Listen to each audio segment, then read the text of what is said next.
Oh, hello, gardeners. It is February the 25th. I am prepping my garden today for potatoes and onions, and I am addressing my fruit trees. I have a variety of apple trees, pear trees, and peach trees in my garden today. I am spreading mulch around them. Behind me you can see I have previously spread cardboard around my trees. I'm trying to suppress weeds around the trees to give them less competition. And I am spreading some wood mulch that I was able to pick up from the city. City of Chattanooga has free wood mulch at their wood recycling center off of Amnicola Highway, and that is what I have picked up in my trailer here. So I'll be spreading that around my fruit trees today. In preparation for my onions, I have cleaned out 2 beds. I have 2 4-foot by 8-foot beds that I plan to plant my onions into. I have taken a hoe to them and pulled out any weeds and any remaining plant matter that was in the beds and raked back the mulch that was on top of them. I added a little bit of fertilizer to them and raked that in so that I can give my onions a good jump start. Don't know that I'm going to get to planting onions today. Today's goal is to spread this mulch. Also begun shopping for potatoes. Was at Tractor Supply today. The seed potatoes are in at Tractor Supply. I'm assuming they're also in at your local Ace Hardware and any other garden center that may be near you. So yeah, start looking for your seed potatoes. They should be planted about March 15th. So you can start planting and prepping your beds for those. In order to prep beds for onions, in addition to cleaning them out and adding a touch of fertilizer to them, I plan to take my pitchfork to them and turn up the soil just a little bit, loosen it up. I've seen other YouTubers use what they call a broad fork. That's basically what I'm doing, but I'm using the pitchfork because that is what I have on hand. So I've also found that the pitchfork is the perfect tool for to pull mulch out of my truck or the trailer. As trying to stab the mulch with a shovel is very difficult. It's hard to get your shovel into it, so a pitchfork is ideal when you're working with mulch. I have a wagon here. I had the gorilla cart. I had a gorilla cart for many years. I've upgraded to a slightly larger wagon, and this is made by Built Hard. Don't have a preference for one or the other, except this Built Hard brand happened to come with some solid tires. The tires are not filled with air, they're a solid rubber tire. I continually had issues with my gorilla cart, and I would have to fill up the air in the tire too, because they would eventually get I'd run over something, whether it was a thorn, and I end up with a slow leak in my tires, so I'd have to continually refill them.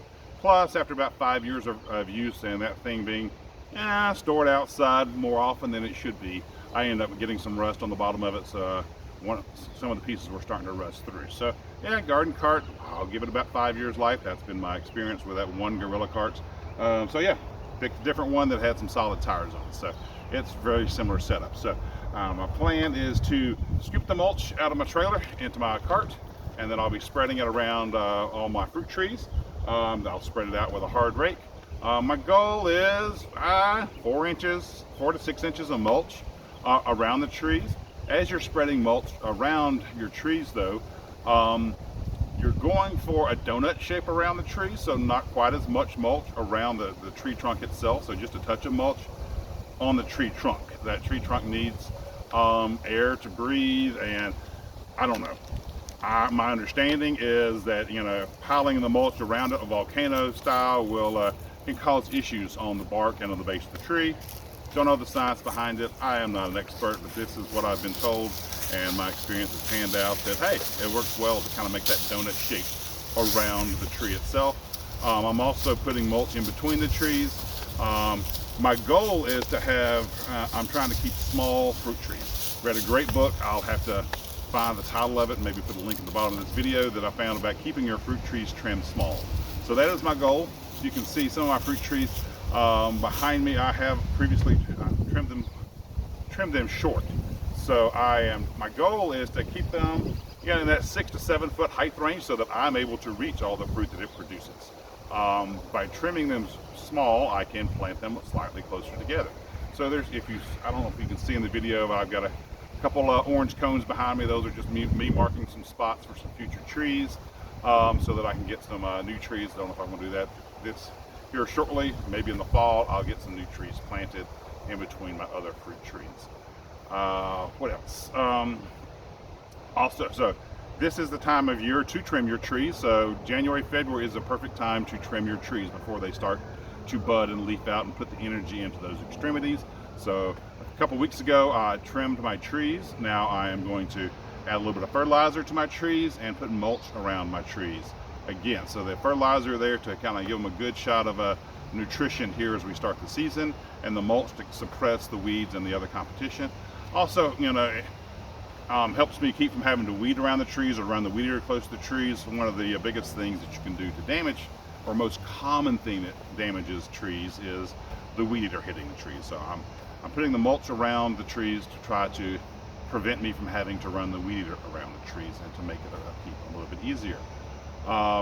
The book I read about keeping your fruit trees small also encourages trimming around summer solstice.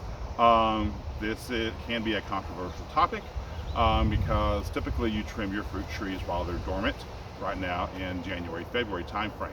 I have been trimming my trees. I guess last summer I trimmed them. I do plan to trim them again this summer. The summer trimming actually steals energy away from the trees and will stunt their growth. I am doing that on purpose. I am trying to keep my fruit trees small. As you are seeing trees for sale this time of year, I did see them today at Tractor Supply. Some trees will say dwarf or semi-dwarf on them. I have found that this doesn't mean that they're going to stay small. You are going to have to trim them to be small if you want small fruit trees. So my understanding is, all right, here's a peach tree. If it doesn't say dwarf or semi-dwarf on it, it may get 20 foot tall. If it says semi-dwarf, it just means it gets less than 20 foot tall. So it may only get 15 to 18 foot tall instead of 20 to 22 foot tall. And then a dwarf peach tree, it may only grow to 12 to 15 feet tall. And that's based on the rootstock that the tree has been grafted to. For me, that's taller than I want to deal with, because I do not want to get on a ladder to harvest my fruit. I don't want to have to use a pole to harvest my fruit. Plus, if I had a tree that size, I'm going to have more fruit than I'm able to process and deal with, ideally. I've had my fruit trees in the ground, various trees, 3 to 5 years. My fruit production has been spotty. I did get some fruit on my peach trees last year, but the squirrels ended up eating all of them. I've had my pear trees fruit sporadically. Again, the squirrels love them. My apple trees have struggled with cedar apple rust and fire blight. As you're purchasing fruit trees, I would encourage you to look for disease-resistant fruit trees. So fire blight and the cedar apple rust are prevalent here in Tennessee. Pretty sure it's through the South. So look for your apple trees to be resistant to those. Those diseases can also affect your pear trees. So look for a disease-resistant pear tree if you're looking at those. The peach trees I got for free, yay! But they were someone else's problem, so now they're mine to deal with. So I need to find out exactly what I need to treat these with, because she had the lady I got them from was having issues with some disease as well. So you need to treat your trees. And buy disease-resistant varieties so that you can have a strong fruit crop. So that's my goal here today. I'm going to start spreading mulch. I'll just cut the video here, because there's no reason for y'all to watch me scoop mulch into this wagon here and spread it around all the trees. But that's what I'm doing today. After I get my trailer emptied out, I'm hoping to pick up a load of compost, because on top of my beds that I'm prepping for onions, I will spread a touch of compost. My plan for the rest of February, early March will be to prep my tomato. I'll get my onions in the ground about March 1st. I may get them in a little bit sooner if I get this compost spread and the weather stays nice. When planting your onions, one of the things that they are very susceptible to is rotting in the ground before they're able to develop themselves. So when I go to plant onions, I'm going to look at my 10-day forecast to make sure I'm not getting a lot of rain in the next 10 days. In the past week, we've had a decent amount of rain, so my soil is fairly damp at the moment. So today is not ideal to plant my onions, so I'm just prepping my beds in preparation for planting my onions next week. And I'm hoping to see a nice dry spell. Cross my fingers, because we can't have some wet springs. So I want to see 10 days clear forecast before I put my onions in the ground. If they have to wait a week or two, that's fine. It'll just be a week or two later before I harvest them.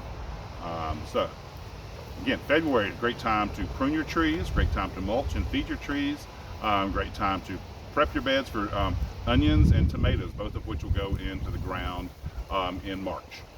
So good luck out there, and happy gardening.